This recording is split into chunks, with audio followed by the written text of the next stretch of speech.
So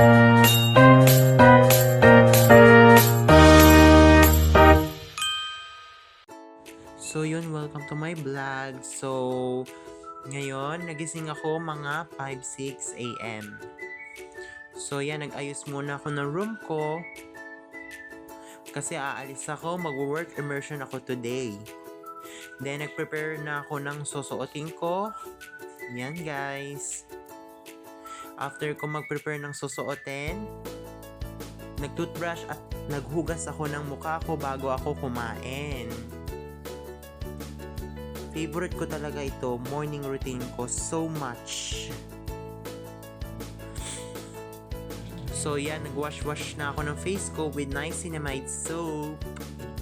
Then nagbanlaw na ako ng muka pagkatapos ng ilang minuto.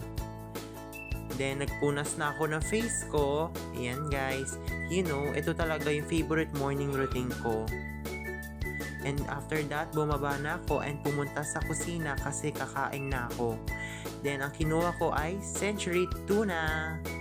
Then, kumuha na ako ng rice. Yan guys.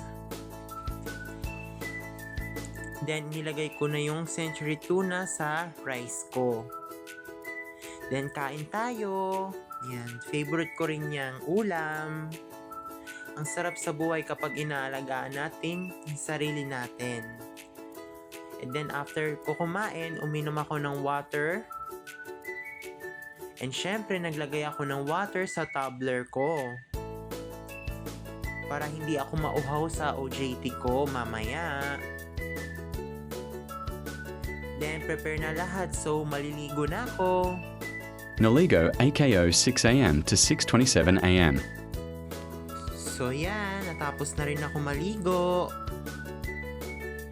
Then nagsuklay ako, nag-sunscreen ako at nag-perfume ako para fresh ako pagpunta sa OJT.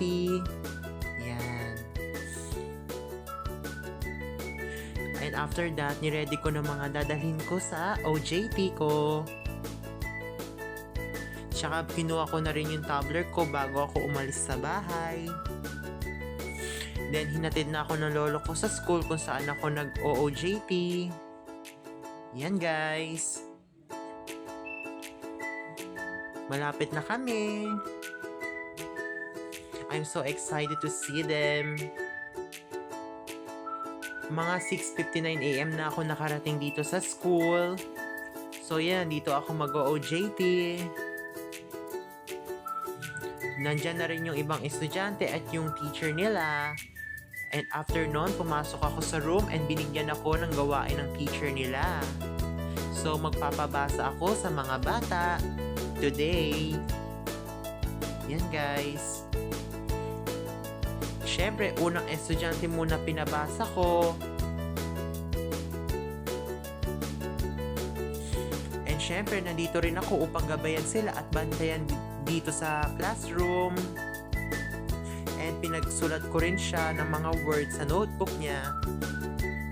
Kaya ko siya pinagsulat sa notebook para familiar siya sa mga words and para rin ma-enhance palalo yung writing skills niya. After ng unang estudyante, ito naman yung sunod. Ang bait nila and masunurin habang nagtuturo ako, napamahal na ako sa kanila. Then habang nagtuturo ako sa mga bata, tinawag ako ng guro nila na magsulat daw ako sa board. Kasi meron daw siyang ipapa-activity sa mga bata. So yan, nagsusulat na ako sa board.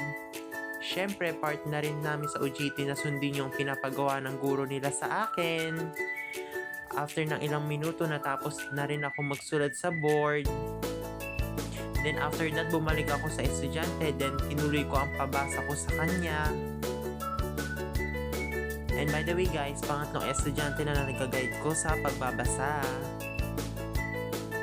Besides, reading and writing skills rin yung pinapractice ko sa kanya. And after ko turuan yung ibang estudyante, binigyan ulit ako ng gawain ng guro nila. Mag-check ako ng papers ng estudyante. Then, nag-check ako ng mga papel at notebooks ng mga estudyante. And yes, medyo marami pero nakayanan ko naman. Ilang oras lang ako nag-check dyan. And na-feel ko na i-enjoy ko mga ginagawa ko dito. Kasi masaya ako kapag may ginagawa ko and hindi ako naboboard dito. After ng ilang oras, natapos na rin ako mag-check ng papers and notebook. So yan guys. Pagkatapos ko mag-check ng papers and notebook, bandang mga 12:20 PM yan kasi half day lang ako sa OJT ko, so pauwi na ako niyan. Habang naglalakad ako, na-realize ko makakatulong sa akin itong work immersion. Kasi tuturuan ako nito makisama, maboost yung confidence ko at higit sa lahat, preparation ko rin ito sa totoong buhay. So yun lang guys, bye! Thanks for watching!